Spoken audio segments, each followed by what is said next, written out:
I'm out on a bike ride and I've come this way deliberately to the Henui stream, and I'm just taking a break here, not because I have to, but because this fits in with what we're learning about. The Henui stream is a part of one of my favorite walkways in town, and that's the Henui walkway. And if I just walk down here and peer over the bridge and look upwards, so you can see that this is almost where the Henui stream starts. It probably starts about another kilometre above here, and it basically starts as a spring up on the back end of the current West Town Golf Course.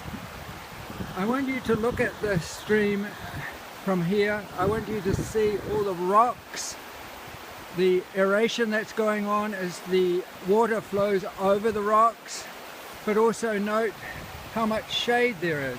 So these tall pine trees that are growing up the sides, the pungas that are growing up the sides, the tawa and other native shrubs and foliage, they're all providing shade.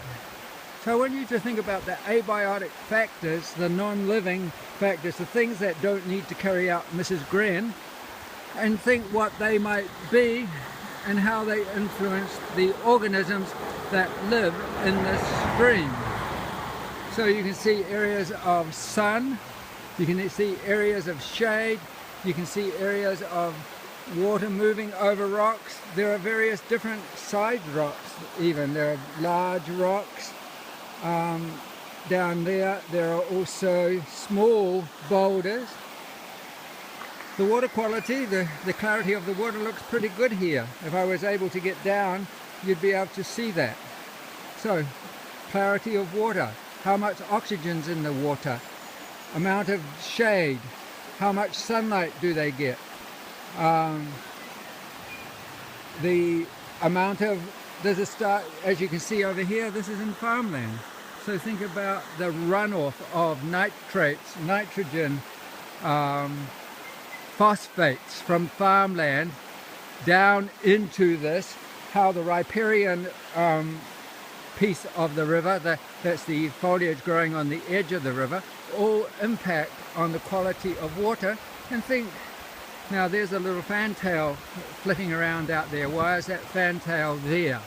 Why do we have fantails, tui, etc.? If I walk across the bridge to the other side, you can see it widens out. And there are some quite large boulders down in there. But again, there's patches of shade, there's patches of sunlight. There are rapids, or I wouldn't call them rapids, but places where air can certainly mix with water. What's the temperature? How much rainfall do they get? What happens when it really rains? How high does the river get? You can see over there that the water actually comes almost halfway up that bank.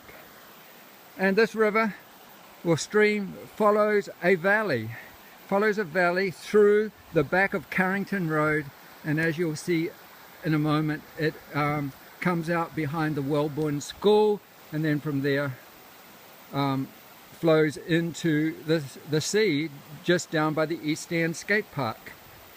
But think about, firstly, what are the non-living abiotic factors that cause all the organisms to live in here? Think about, do we have trout? Do we have native trout? Do we have long fin deals, short fin deals? All of those sorts of things.